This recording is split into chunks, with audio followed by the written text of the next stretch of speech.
오늘은 2021년 9월 24일 연중 제25주간 금요일입니다.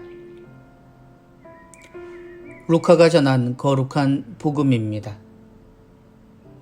예수님께서 혼자 기도하실 때 제자들도 함께 있었는데 그분께서 군중이 나를 누구라고 하느냐 하고 물으셨다. 제자들이 대답하였다. 세례자 요한이라고 합니다. 그러나 어떤 이들은 엘리야라 하고 또 어떤 이들은 옛 예언자 한 분이 다시 살아나셨다고 합니다. 예수님께서 다시 그러면 너희는 나를 누구라고 하느냐 하시자 베드로가 하느님의 그리스도이십니다 하고 대답하였다. 그러자 예수님께서는 제자들에게 그것을 아무에게도 말하지 말라고 엄중하게 분부하셨다. 예수님께서는 이어서 사람의 아들은 반드시 많은 고난을 겪고 원로들과 수석사제들과 율법학자들에게 배척을 받아 죽임을 당하였다가 사흘 만에 되살아나야 한다 하고 이르셨다. 주님의 말씀입니다. 그리스도님 찬미합니다.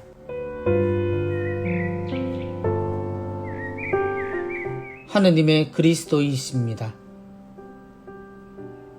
주님의 모습을 사람들에게 이야기하다가 잠시 마음의 갈등이 일어날 때가 있습니다.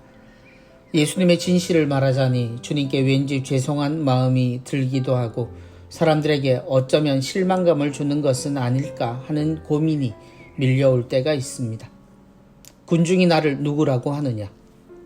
백성들이 주님을 향해 말한 소문들은 하나같이 이스라엘의 유명한 하느님의 사람들이었습니다.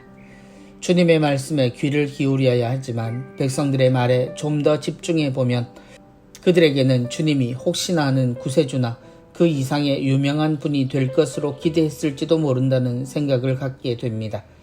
그들이 경험해 본 최고의 예언자 세례자 요한부터 죽음을 겪지 않았던 엘리야 그리고 하느님의 예언자라고 생각했기 때문입니다. 그러나 주님은 사실 그들의 비할 분은 못 되셨고 주님의 증언만이 그들에게 증언이 될 상황이었습니다.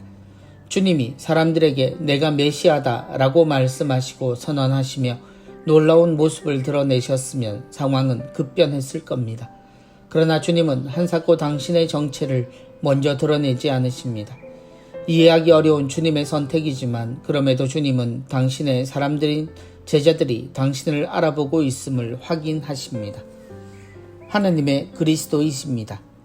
사람들 사이에 숨으신 그리스도는 세상 사람들이 당신을 알아보지 못함을 아셨고 그것을 당신이 세상의 진리를 이루시기 전까지 감추기로 하십니다. 그럼에도 당신을 바로 알아본 제자들에게는 모든 계획과 내용을 알려주십니다. 주님의 선택이셨고 그것이 세상의 짐작과 달랐기에 지금까지도 놀랍지만 다시 생각해보면 오히려 주님의 선택과 삶이 온 세상 구원의 가능성을 열어준 유일한 방법이었다는 생각도 하게 됩니다. 그 세상이 당신을 모르게 하는 것이 오히려 하느님의 진짜 뜻을 전하신 방법이 되었다는 것입니다. 세례자 요한도 엘리야도 아닌 그리고 예언자도 아닌 그분에게서 하느님이 전해졌을 때 사람들은 비로소 희망을 얻었기 때문입니다. 그런 하느님의 계획을 막기 위해 우리 눈앞에 십자가가 등장했습니다. 십자가는 대단하고 위대한 사람을 죽이는 형벌이 아니었습니다. 보잘것없는 이들을 본보기로 죽였던 곳에 하느님을 못 받고 그 사랑을 중단시키려 했던 세상의 악함이 십자가였지만 그 십자가를 모두가 보게 된 이유로 세상은 하느님의 뜻을 알게 되었습니다.